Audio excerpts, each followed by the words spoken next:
Hello and welcome. My name is Faisal. I'm a cybersecurity researcher. I'm also a PhD scholar currently working on network forensics. Recently, I was working on my computer system and then all of a sudden I noticed an open Wi-Fi connection. Now, I just imagine if it were a black hat hacker, the dangers, the malicious activities he could have connected the system and carry out on that open Wi-Fi connection. Then I just imagine the kind of things that he has the opportunity to carry out on that particular open Wi-Fi connection. So I decided to create this video in order to show to people the dangers of setting up an open Wi-Fi connection, or perhaps even if it is a secured Wi-Fi connection without using a very strong password to secure that open wireless hotspot. So in this video, I'll be creating similar scenario in order to show to people the dangers of setting up an open wireless hotspot. So thank you very much, and I hope this video will be very beneficial to us, especially that most of us are now at home due to this coronavirus lockdown. All of us are at home, and I hope that everyone will watch this video and benefit from it. Thank you very much.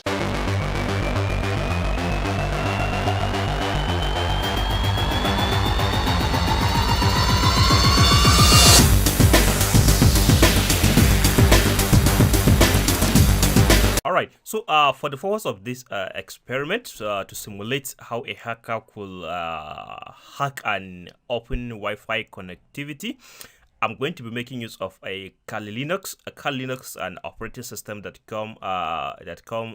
have hacking tools installed on it, and this is used by both black hat hackers, also we ethical hackers, penetration testers, to test the security strength of a network.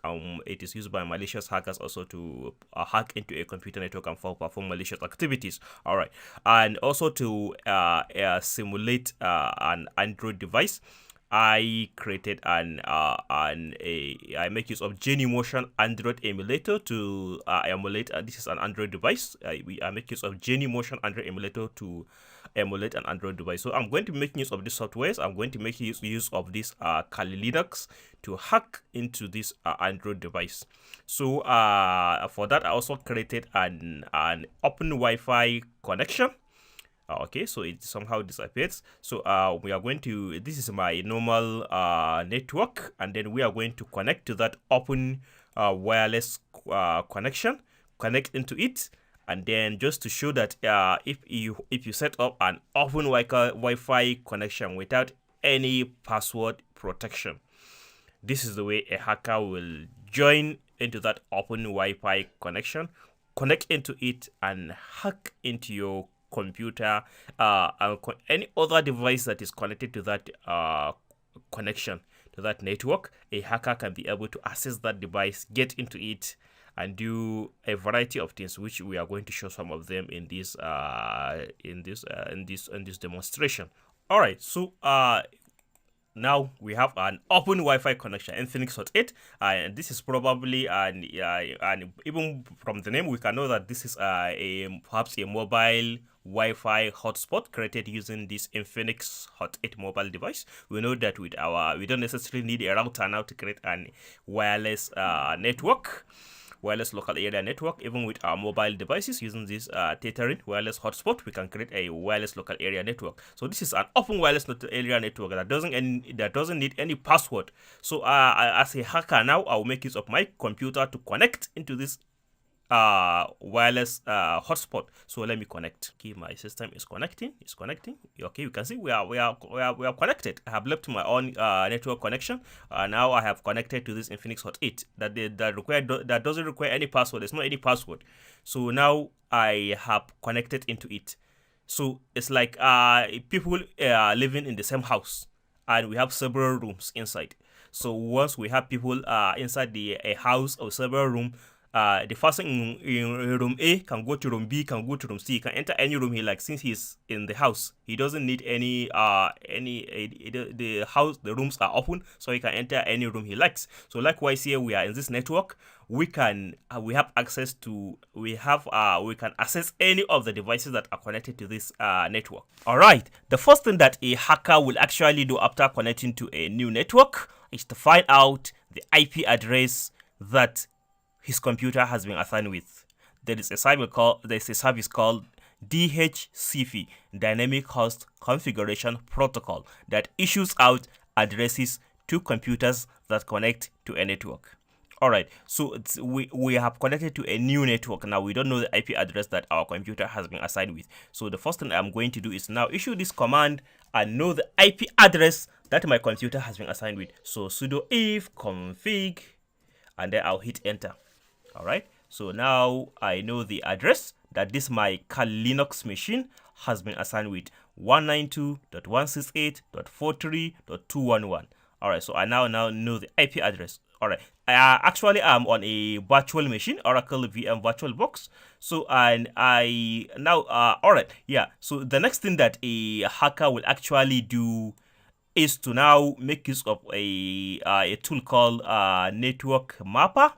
Yes, a network mapper and nmap, such as nmap, now find out the devices that are connected to this particular network. One of such tool is nmap, net discover, angry IP scanner. There are many of such tools, and he can also maybe script this tool using any of this programming language. If he doesn't want to make use of this ready-made tools, it is at his leisure. He can make use of programming languages such as Python and quickly script his own network scanner.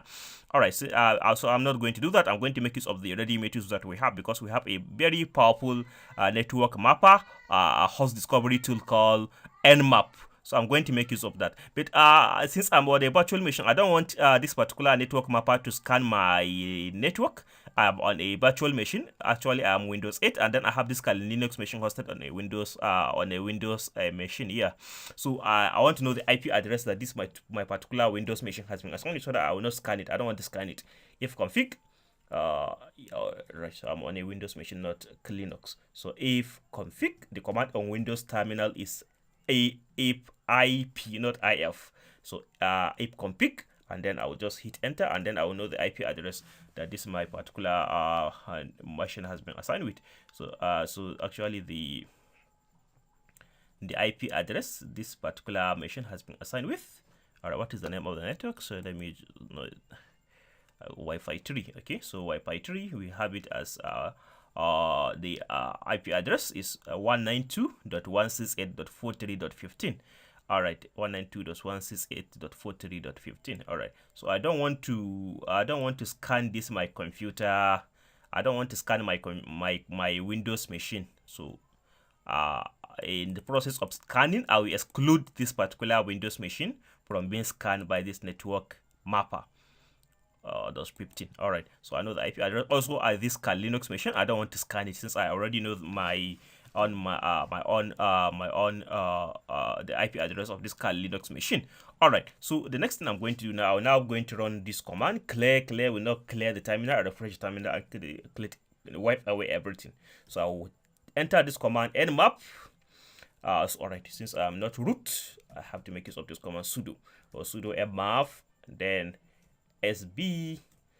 I want to perform version scanning. I want to know the services that are running on all the devices that are connected to this network. Version scanning. So this is called version scanning. I want to know the services as well as their version that are being run on the devices that are connected to this new network.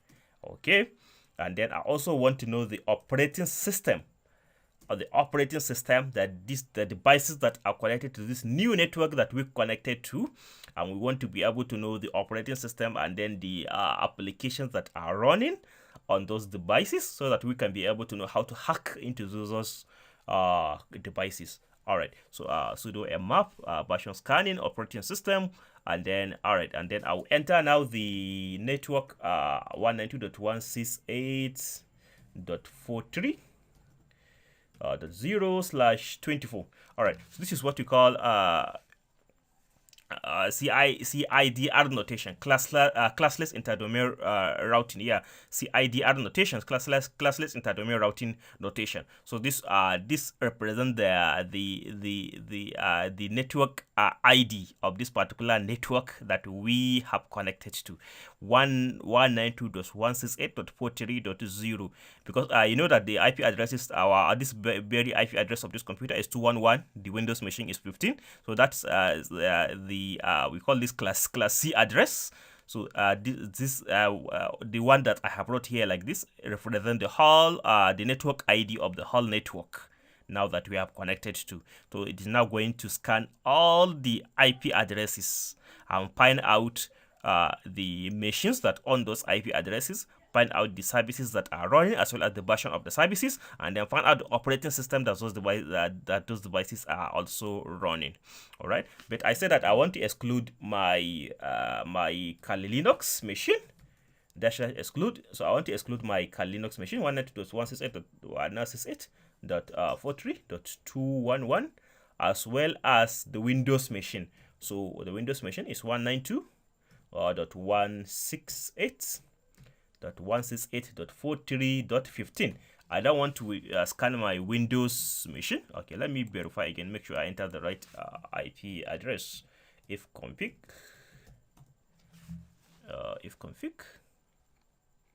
192.168.43.15 IP4 IP version 4 address. All right, so it's correct. So I don't want the computer to scan my Windows machine. Number one, I also don't want it to scan this Kali Linux machine. So I just want it to go and scan all those devices that I'm not aware of that are currently connected to this particular computer network. All right. So after issuing this command, I'll just press enter. Now this map will now go and scan those devices and find out all the services that are running on these devices as well as the operating system that those devices are running on. All right. So our Nmap tool has finished scanning the network. It has discovered two hosts of interest that are connected to this network. We have one of the machine is having IP address of 192.168.43.1. And it is running. This is probably the router, because usually most of the times the router is usually assigned with this IP address. 192.168.43.1 is usually having the first IP address in the network. And then we have another device, another machine having this IP address 192.168.43.154. Okay, so MF was only able to find out these two machines, and we are going to go along with them. So we have the router. I'm not hacking into the router since this is a experimental setup. I already know the IP address. I already know this machine 192.168.43.154. I know that it's an Android device that is connected to the network. Our Genymotion Android emulator that we set up for this experimental purpose. All right. So but what a hacker will now do after having an IP addresses, now he has IP addresses. Though he can also attempt to exploit the router. But in this case, let us try to exploit this machine that is connected. So this machine 192.168.43.154 has two services running on it. So they are running two services. The first service is running on port 55555. It is a TCP protocol and it is open. And the service that is running is FreeCIV. The map has not been able to find the version of this FreeCIV. And then we also have another service running on port 24800. It is a TCP protocol. And then the MAC address of the device is the MAC address of the device on the network. And then also the operating system. It has determined the operating system as Linux 3.23.16. So as a hacker will now have a variety of things that he can do now. At this stage, he can search for exploits that are associated with these services. So these are services, and we can see the name of the services. The name of the other services has not been determined by a map, but we have this FreeCIV. Now, a hacker will now search for a vulnerability and an exploit associated with this FreeCIV. Find an exploit and exploit that particular vulnerability. That is one thing. And you can also find a vulnerability that is associated with this operating system, Linux 3.2 to 3.16. This looks like an old Linux operating system. So you will go and search for exploits that is associated with this Linux 3.1 to 3.16, and then find that exploit and exploit this particular machine with this IP address 192.168.68.43.154. All right, so to do so, there is a tool called a command line tool. You want to say a command line, though in Linux, you also usually refer to it as terminal. There's a command line tool, a terminal, the tool that is run over the terminal called searchsploit.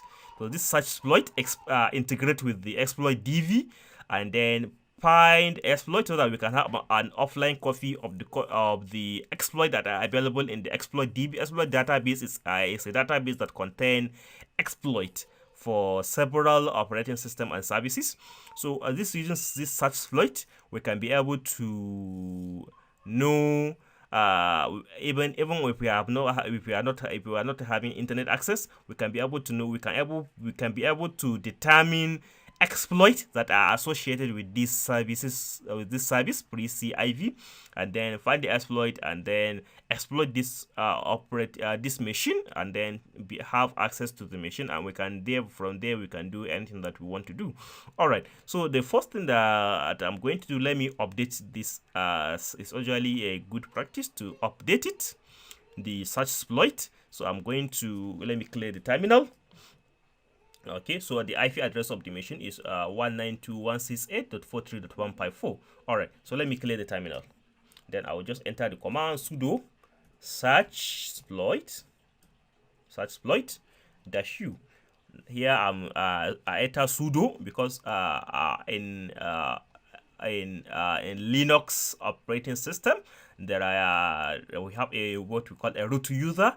That is the admin that has overall privilege over the machine, and then we have a user account. This particular user account is Faisal user account, and then we have some limited privileges. There are some things that we cannot do. So if you want to have the admin privilege, then we have to enter this command sudo. So I'm entering this command sudo, and then I enter the name of the tool that is a search exploit, and then this -u switch means that I want to update it. Then I'll just hit enter.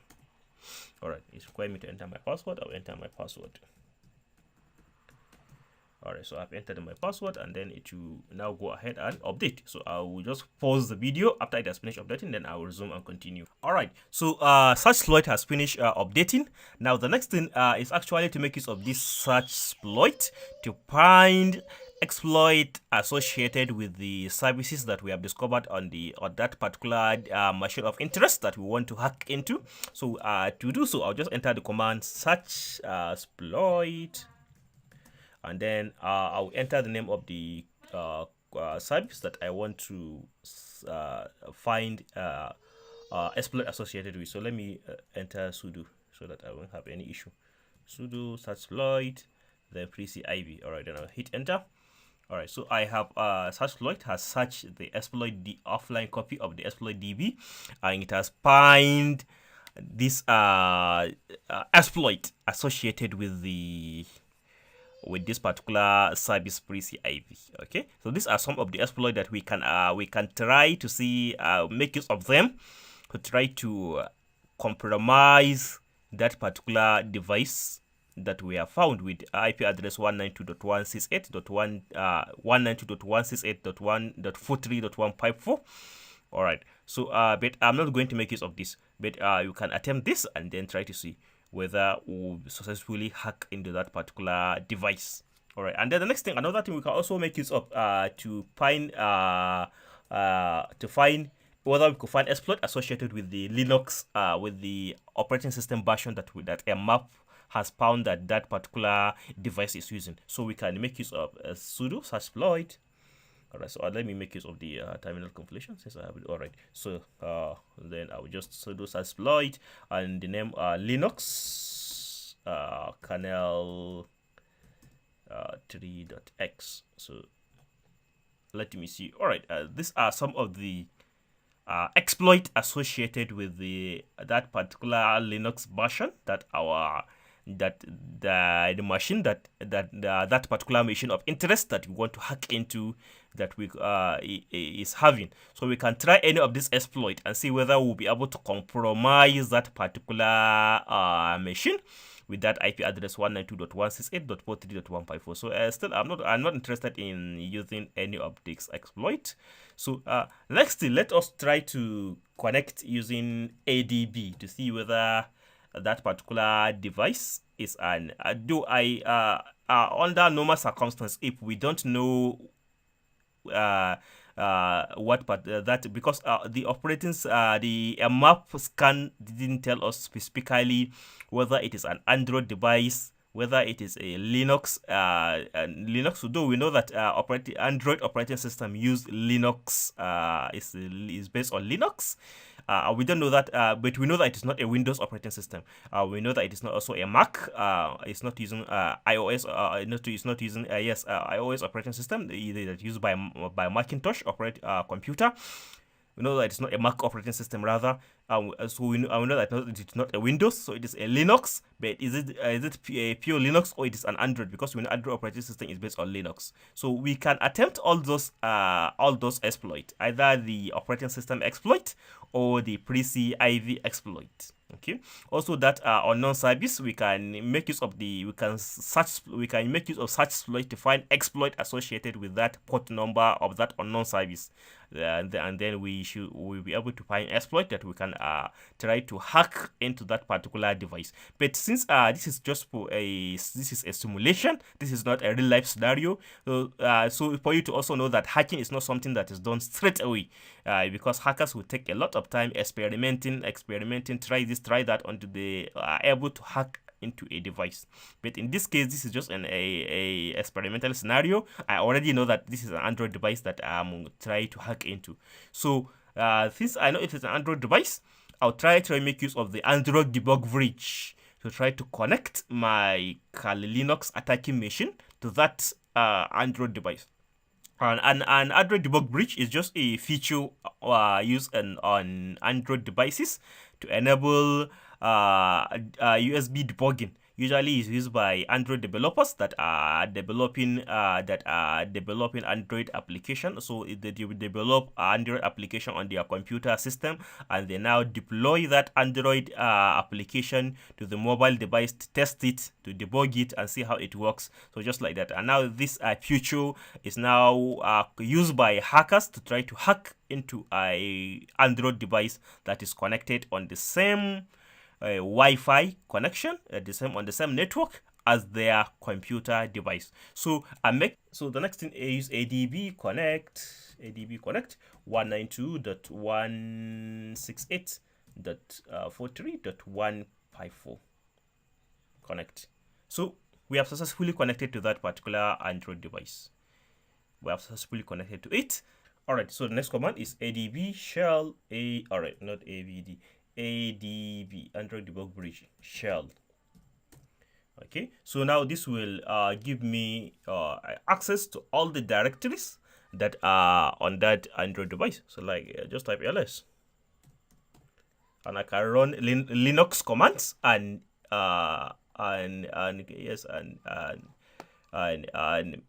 make use of that particular device that successfully gain entry into. Okay, so ls command is a command that will list all the directories that are on that particular device. So we can have all this, all the directories. Yeah.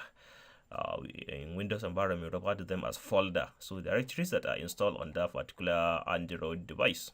Okay, so ls and then pwd print working directory will tell me the where am I? I'm on the root directory. So I can navigate into any of these directories by using the cd command. Cd SD card. And now I'm into the SD card. ls, I will see all the files that are inside. I can see the Android. So ls.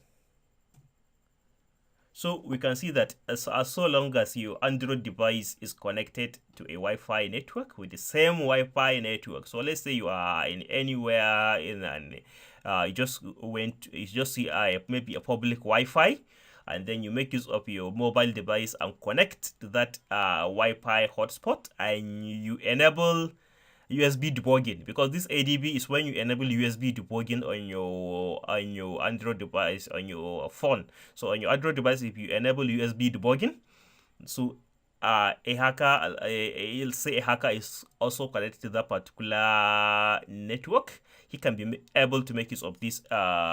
He can be able to make use of this ADB command to gain entry into your mobile device, and he can be able to see all the things that are inside this your mobile device. So there are many things that we can use this ADB thing to do. So we'll come back to it later, but I also want to highlight the use of another tool called Pon Impoga. So there's a dedicated tool that is created and hosted on this on GitHub, that hackers can install and make use of it. Also, hackers, ethical hackers, penetration testers, that can make use of it to hack into Android devices. So the next thing, I'm going to make use of the Pon Impoga, but I will still come back to this ADB.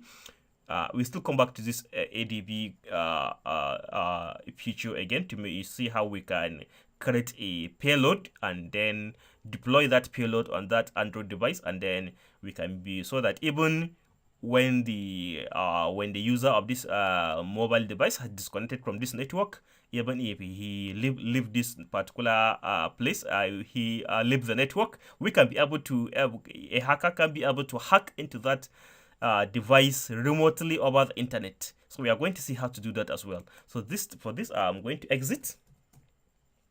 All right, I've exit. So the next thing, we are going to install this Pon Impoga from GitHub. So I will just go to my browser and then look for this particular Firefox. All right, so I'm on my Firefox browser now. So I'll just type Ponsploit. The name of the tool is Ponsploit. Ponsploit GitHub. Then I'll hit enter. All right, so I have the first link, GitHub, and then we have the repository for that particular tool. So open link on the new tab.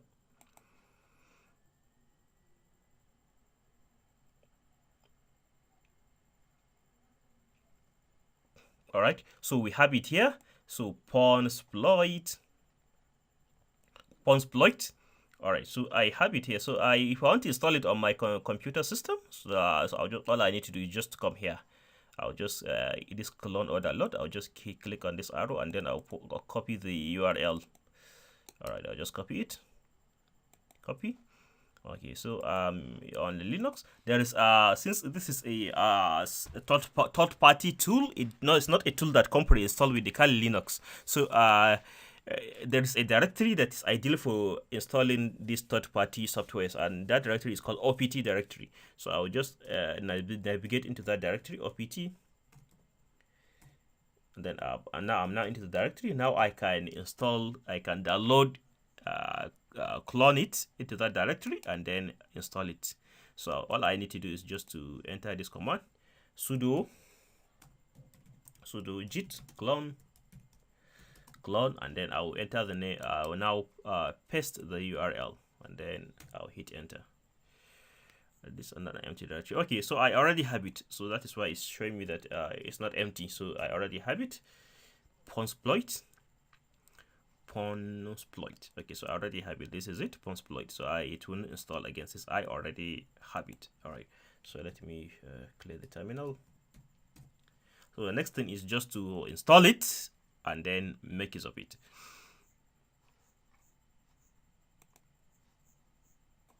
So to install it and get it running, instruction has already been specified on the that particular Ponsploit page. So this is it. So we have already cloned the Ponsploit repository into our machine. Now the next thing is to just navigate into. We'll just follow this instruction and then have it installed. So I will just navigate into the directory Ponsploit. All right, so I'm already in the directory now. So we install following the instruction on the GitHub. We install there's a requirement called Colorama. So we install using pip. Okay, so pip install Colorama.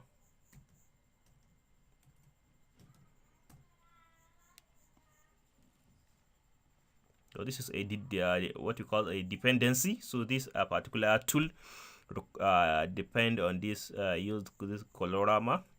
So it needs it to run effectively. So we are now making use of pip to install it. So also I already have this colorama installed on my machine. So I'll just clear the terminal. Now to run it also, a command has a instruction has already been specified to run it. So Python main linux.py. Okay, so just go back there again, ls. So we just write main linux.py, Python main linux.py. So we say Python 2, though it's already specified as Python 2, but I know that on Python 2, though on Linux we have two versions of Python. We have Python 2, we have Python 3, but the default Python installed on Linux is Python 2, so that is why I didn't enter the 2, so just Python main linux.py, main linux.py, main linux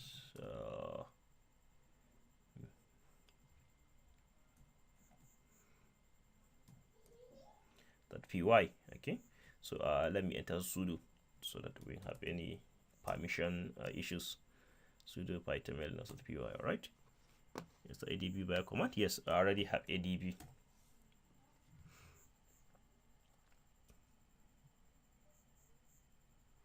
Okay, so we already have Punsploit. Punsploit is now up and running on the Linux machine.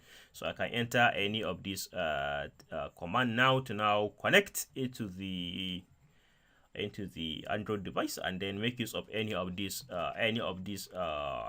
commands to interact with that Android device. So you can see how easy it is for black hat hackers, malicious hackers, to make use of tools to easily hack into any Android device that is connected over a public Wi-Fi, or if you set up an open Wi-Fi, a hacker will just hack into that open Wi-Fi, and then you make use of any of these tools to access your device and access everything. Now we can show connected device. We can enter one, show connected device, to disconnect all device, and then many other things that we can do on this device. Okay, all right, so the first thing now, we need to enter the IP address of that particular Android device that we want to hack into. So I'm going to enter the IP address 192.168.43.154. all right, so we have connected to it. Now we can make use of any of the commands here and interact with that mobile device. So let me enter command number 14, so as let me know all the apps that the person installed on that particular Android device. So I will enter 14. Now 14 now has listed me all the applications, all the apps that have been installed on that particular mobile device.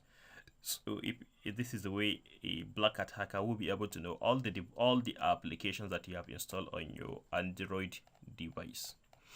Okay, so let us go to the other commands and see the remaining commands that we can see. Access shell on a phone, install an APK. We can even be able install an APK, and we can generate a malicious APK and then install it without the knowledge of the owner of this mobile device. So we can generate a malicious APK, install it remotely on over this wireless hotspot, and then send it and install it on the mobile device. And we can even run an application. We can uninstall an application. We can do many other things. We can screen record a phone. We can pull folders from the phone to PC, and then we can do many variety of things. We can screen record the phone. We can uninstall an application. We can do many things, many things. Okay, so for the purpose of the same time, I'm going to make use of this command number 5. I'm going to generate a malicious APK file, and then generate that malicious APK file, and then install it. Remotely install it using this Punsploit. Install it using this Punsploit, and then so that even if as this Android device leave this network, we can still be able to access it remotely over the internet. Okay, so that is what I'm going to do right now. All right, so I will now proceed to generate the malicious APK file that I'm going to install on this Android device. that will enable us hack into that particular Android device. So though we have already been able to access the Android device using this ADB, now this is using what you call a remote access tool that will enable us that will connect back to this attacking machine, so that even after the person with this Android device has left this network, still a hacker will be able to access that device without using this pawn exploit. So without even using this pawn exploit or ADV, a hacker can be able to remotely access that device, that compromised Android device, over the internet. Okay, so the next thing, let me just open and I have a new tab. Okay, so now I'm going to launch an application called MSF PC that will enable me to generate a malicious APK file. Okay. Okay, so this is called MSF Binom Payload Creator. So this is a tool that that uses MSF Binom enable me create an APK malicious APK file that I can now send to that compromise to that Android device, and then install it as an APK file, so that even when the that device has left the network, I can still be able to access it using this this Trojan APK file. Okay, this remote access tool, this malicious APK file that I'm now generating using this particular tool that I'm now generating with this MSF MSF Venom Payload Creator. Okay. ETH0. Okay, so yes, I'm using 2, so I'll select option 2 to specify the IP address of this Kali Linux machine. So if I want to be able to create an APK file that I want to hack into that Android device, that I want to be able to access that Android device over the internet, then I'm going to enter my public IP address. But here, as is, I just want to be able to access it over the local area network. That is why I'm entering this ETH0, the IP address of my interface.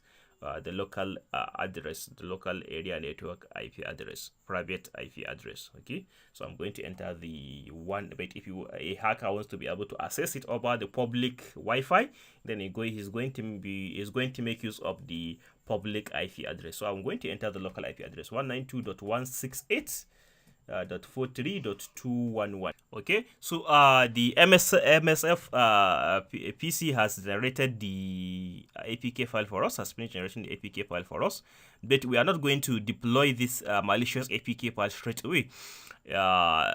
We need to do two things before this malicious APK file will work effectively on the Android device that we want to be able to hack into the Android device. So we are going to first of all generate a key that we are going to make use of that key, and then sign this APK file with the key, and then we are going to make use of another tool called jar signer to we are going to make use of a key tool to generate a key, and then make use of a tool called jar signer to sign our malicious APK file with that key that we have generated, and then make sure that it has been signed properly, and then zip align it, and then before deploying it into the that particular Android device. So let me clear the screen. Let me see the Android APK file that we have generated. So we have this malicious APK file, Android meet operator, stageless, reverse TCP, 433 APK. All right, so that is the next thing that we are going to do. Now the next thing is to go and generate this.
So we have seen the various ways a black hat hacker could these are the various ways that a black hat hacker could hack into any Android device that is connected to the same network as the hacker. So, and how can a hacker connect to that same network as you? That is when you set up an open Wi-Fi network, or you set up a network with a weak password. The hacker can easily break the password and get into the network. And once you get into the network, all the attacks that we have demonstrated here the hacker could be able to carry them out. And many lots perhaps there might be even new ways and techniques that are out that the hacker could be able to use and get entry into your mobile device and do all the malicious activities he or she intends doing. So if you make sure that you always create make sure that you create a wireless network connection that is secured and secured using a strong password, and also make sure that you disable USB debugging, because when you enable USB debugging, that is when a hacker will be able to make use of the ADB debug bridge ADB to connect to your mobile device, and he'll be able to carry out all the attacks that we have demonstrated in this particular video. So thank you very much for taking your time to watch this video. If you like my video, please subscribe to my channel on YouTube and like my Facebook page and my YouTube page to see more educational videos like this. Thank you very much. And to learn more about me, you can always go to my website www.faisalgama.com. Thank you very much, and I hope to see you soon. Thank you.